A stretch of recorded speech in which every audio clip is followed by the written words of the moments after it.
મહુવા શહેરના joggers park ખાતે અગ્નિહોત્ર યજ્ઞ અને તેના લાભો અને તેના વિશે વિસ્તૃત માહિતી આપવા માટે એક કાર્યક્રમનું સુંદર આયોજન કરવામાં આવ્યું હતું। આ કાર્યક્રમ શ્રી ઓમ રામ બાપુની પ્રેરણાથી અને આરોગ્ય ભવન પરિવાર દ્વારા કરવામાં આવ્યું હતું। મહુવા શહેરના જોગર્સ પાર્ક ખાતે અગ્નિહોત્ર યજ્ઞ અને તેની વિસ્તૃત જાણકારી અને તેના લાભો વિશે માહિતગાર કરવા એક અનોખા કાર્યક્રમનું આયોજન શ્રી ઓમ રામ બાપુ અને આરોગ્ય ભવન પરિવાર દ્વારા કરવામાં આવ્યું હતું। આ બાબતે વિગત જોઈએ તો મહુવા નગરજનોનું આયુષ્ય સારું રહે, વિચારો પણ સુંદર આવે અને લોકોમાં પોઝિટિવ એનર્જી વધે તેવા શુભ આશય સાથે એક સુંદર અને અદ્ભુત કાર્યક્રમનું આયોજન કરવામાં આવ્યું હતું, જેમાં અગ્નિહોત્ર યજ્ઞ પણ યોજાયો હતો। આ કાર્યક્રમના પ્રેરક અને આયોજક શ્રી ઓમ રામ બાપુ અને આરોગ્ય ભવન પરિવાર દ્વારા મહુવાના નગરજનો માટે આ આયોજન કરવામાં આવ્યું હતું। આ કાર્યક્રમમાં ખાસ શ્રી અલકાબેન પ્રસાદ કુશવાહ કે જેઓ ભોપાલ ગેસ દુર્ઘટનામાં અગ્નિહોત્ર યજ્ઞ દ્વારા બચેલા પરિવારના સભ્ય છે તેઓ ઉપસ્થિત રહ્યા હતા। के में भस्म को डाल दीजिए, रात को डालिए ताकि कम से कम 8-10 घंटे वो भस्म उसमें रहे। तो क्या होता है कि जब भस्म उसमें रहती है तो पानी आपका पूरा शुद्ध हो जाता है और एल्कलाइन हो जाता है और पानी का टेस्ट भी अच्छा हो जाता है। जैसे कहते हैं ना हार्ड वाटर, जो खारा पानी होता है ना, तो उसको अगर आपको सॉफ्ट करना है यानी मीठा करना है तो अग्निहोत्र भस्म का उपयोग करिए। 2 से 3 दिन उसमें भस्म रहने दीजिए, पानी का टेस्ट चेंज हो जाएगा और पानी पूरी तरह से शुद्ध हो जाएगा और आप इसकी टेस्टिंग भी करा सकते हैं। आप अग्निहोत्र भस्म के पानी का टेस्टिंग कराएंगे तो आपको पता चलेगा कि पानी में जो मतलब पोषण होना चाहिए, जो न्यूट्रिशन हमको पानी से जो मिनरल्स कैल्शियम मिलते हैं वो 100% आपको उस पानी से मिलेंगे। ये देखिए आपको मतलब वो जो एल्कलाइन वाटर के लिए लोग जो मशीनें खरीदते हैं ना, उसकी जरूरत नहीं है, आरओ की जरूरत नहीं है। शरीर को मिनरल्स और कैल्शियम बराबर मिलते रहे, हमें अग्निहोत्र भस्म का उपयोग करना है। इतना मतलब कुछ भी खर्चा नहीं करना है और सब कुछ हमें इस भस्म से मिल जाना है। फिर हम अपने घर में सब्जियां जो लाते हैं पेस्टिसाइड्स की, उसे हमें साफ करने के लिए अग्निहोत्र भस्म का उपयोग करें। कम से कम आधे घंटे हम भस्म के पानी में वो सब्जियां रखें ताकि जो भी ऊपर का केमिकल पेस्टिसाइड उसमें है वो उससे खत्म हो जाएगा। और खाने के बाद आप यह आधा चम्मच भस्म का उपयोग करिए तो आपने जो भी भोजन किया है वो डाइजेस्ट करने के लिए, साथ ही साथ एनर्जी देने के लिए। और ये भी कह सकते हैं कि हमने जो पेस्टिसाइड का भोजन किया है ना, उसको सबसाइड करने के लिए यानी कम खत्म करने के लिए हमें अग्निहोत्र भस्म खानी चाहिए। भस्म के बहुत उपयोग है। फिर हमारे पेड़ पौधे हैं, उनमें हम भस्म का उपयोग करते हैं, खेती में भी बहुत उपयोग है। तो कहने का मतलब ये है कि अग्निहोत्र हमें सब कुछ देता है, ये सर्वदाता है। सिर्फ हमें क्या करना है, समय निकालना है। कितना? सिर्फ 10 मिनट। यानी आज के जो व्यस्ततम जीवन में हमें सिर्फ 10 मिनट का समय निकालना है। किस लिए? अपने लिए, अपने परिवार के लिए, अपने स्वास्थ्य के लिए, किसी और के लिए नहीं निकालना है। ये जो 10 मिनट है ये आपको और आपके परिवार को सब कुछ देने वाला है, बस हमें अपना मन बनाना है।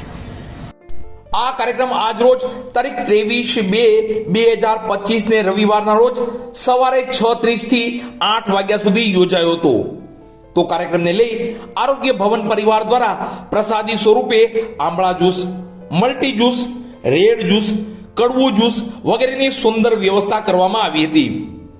ચરક સંહિતામાં ઉલ્લેખ છે કે ધૂમ્ર ચિકિત્સા પદ્ધતિ માનવ શરીર માટે ફાયદાકારક છે, જેમાં પરિવાર સાથે આ અગ્નિહોત્ર યજ્ઞનો ધુમાડો સમસ્ત માનવ જીવ, પર્યાવરણ અને સૃષ્ટિના તમામ જીવ માટે ફાયદાકારક છે। તો આ અગ્નિહોત્ર યજ્ઞને લઈ શ્રી ઓમ રામ બાપુ શું કહે છે તે જાણીશું। બધા ને કંઈક ને કંઈક ઈચ્છા લઈને બેઠા, કંઈક ને કંઈક કામના લઈને બેઠા। આવું એક પુરાણમાં એક સૂક્ત છે, પુરાણની અંદર એક નાનું એવું દૃષ્ટાંત છે कि જ્યારે ભગવાને આખી સૃષ્ટિની રચના કરી ત્યારે થોડા મનુષ્યો ધરતી ઉપર રહેતા હતા। એ ધરતી ઉપર રહેનારા મનુષ્યોને કઈ ને કઈ મનની ઈચ્છાઓ હતી, કઈ ને કઈ વ્યાધિ હતી, કઈ ને કઈ ઉપાધિ હતી, કઈ ને કઈ સ્ટ્રેસ હતા, તણાવો હતા, કંઈક ને કંઈક પીડાતા વ્યક્તિઓ આ ધરતી ઉપર રહેતા હતા। એ બધા ભેગા થયા અને ભેગા થઈને બ્રહ્માજીને કીધું કે હે પ્રજાપિતા બ્રહ્મા, તમે આ ધરતીની આ સૃષ્ટિની રચના તો કરી છે, પણ અમારા બધાની મનની ઈચ્છાઓ, મનની કામનાઓ કોણ પૂરી કરશે? ત્યારે બ્રહ્માજીએ એવું વિચાર કરીને એમ કીધું છે કે હે મનુષ્યો, તમે બધા યજ્ઞો કરજો, યજ્ઞના ફળ સ્વરૂપે દેવતાઓ પ્રસન્ન થાય અને પ્રસન્ન થયેલા દેવતાઓ તમારી મનોકામનાઓ પૂરી કરશે, આવું બ્રહ્માજીનું વચન છે. એટલે યજ્ઞથી મોટું કોઈ કર્મ આપણા શાસ્ત્રોમાં માન્યું નથી.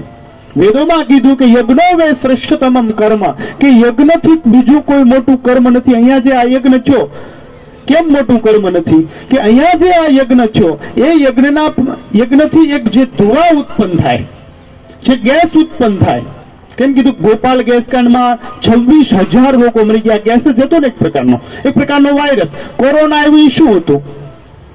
એક પ્રકારનો વાયરસ હતો ને. એમ આનાથી જે ઉત્પન્ન થાય, જે ગેસ ઉત્પન્ન થાય, એ ગેસ ઓક્સિજન ઉત્પન્ન કરે અને કરોડો વ્યક્તિઓના નાક મારફતે, શ્વાસ મારફતે એની અંદર જાય. આપણે કોઈને શ્વાસ લીધા વગર ચાલવાનું છે ખરું? એક પશુ, એક પંખી, દરેકને શ્વાસ લીધા વગર કોઈ જીવન જીવી શકતું નથી. તો અહીંથી જે ધુઆ ઉત્પન્ન થાય એ ધુવાડો આપણા નાસિકા મારફતે આપણી અંદર જાય. આપણે અહીંથી બીડી પીએ તો પુણ્ય કર્યું કે પાપ કર્યું? કયો બોલો? પાપ છું ને. બીડી પીધી, કોઈ પણ એવું આપણે સળગાવ્યું તો એ પાપ કર્યું. અને આ જે આનાથી મોટું કોઈ પુણ્ય સમજ્યું નથી. આનાથી શરીરને ફાયદો છે, મનને ફાયદો છે. આપણી આખી પરંપરા, ભગવાન કૃષ્ણએ તો ગીતામાં યજ્ઞદાન અને તપને છોડવાની ના પાડી. એટલે આ મૂળ પરંપરા છે. જો આમાં પાછું સમય નથી લાગતો કઈ 5-10 મિનિટ, અને ક્યાંથી ઠેરથી આપણે આ બધું સમજાવવા માટે આવ્યા છે. તો આપણે પણ આપણા જીવનમાં જો આને આ બધું ઉતારીએ તો આપણે પણ આપણી ઈચ્છા શું હોય? એક તો આપણે સુખ જવે કે નહીં? બધાને કોઈને દુઃખ જવે છે? આ ધરતીમાં કોઈને દુઃખ માંગ્યું કોઈએ? કે બધાને સુખ જવે, બધાને શાંતિ જવે. કોઈ એમ કે મને અશાંતિ આવી જાય એમ કે કોઈ? એટલે સુખ જવે, શાંતિ જવે, ત્રીજી વસ્તુ સ્વાસ્થ્ય જવે. બધાને નિરોગી છે શરીર ગમે ને. કોઈ એમ કે હે ભગવાન મને રોગી બનાવી દેવું, કે હે ભગવાન મને ડાયાબિટીસ આવી જાય તો મને મજા પડી જાય, ને બીપી એની હારવાર હોય તો લહેર આવે, અને એમાંય ઘરના કામકાજ કરીને થાકી ગયા તો આઈસીયુમાં થોડા દિવસ આપણે રાખવામાં આવે તો એકદમ શાંતિ થઈ જાય. આવું ગમે ખરું? એ આપણે કુદરતી નથી ગમતું. તો આપણો બધાનો કુદરતી સ્વભાવ છે સ્વાસ્થ્યનો, સુખનો, શાંતિનો. બધાને સમૃદ્ધિશાળી થવું ગમે. કોઈને ગરીબ થવું ગમે ખરું? બધાને આપણા ઋષિઓએ કીધું બધા વૈભવશાળી બને. એમ બધાને સુખ ગમે, બધાને શાંતિ ગમે, બધાને સ્વાસ્થ્ય ગમે. અને પાંચમી વસ્તુ, બધાને સુંદરતા ગમે. કોઈને અસુંદરતા ગમે? બધા સુંદર રીતે તૈયાર થાય, એ બધા સુંદરતા અહીંયા વ્યવસ્થા છે તો કેટલું ગમે. આ બધી ભીતરની માંગ છે. એ 5 માંગને કોઈ પૂર્તિ કરતી યજ્ઞ પૂરી કરી દે છે. એટલા માટે હું તમને કહું કે યજ્ઞ દરરોજ કરજો.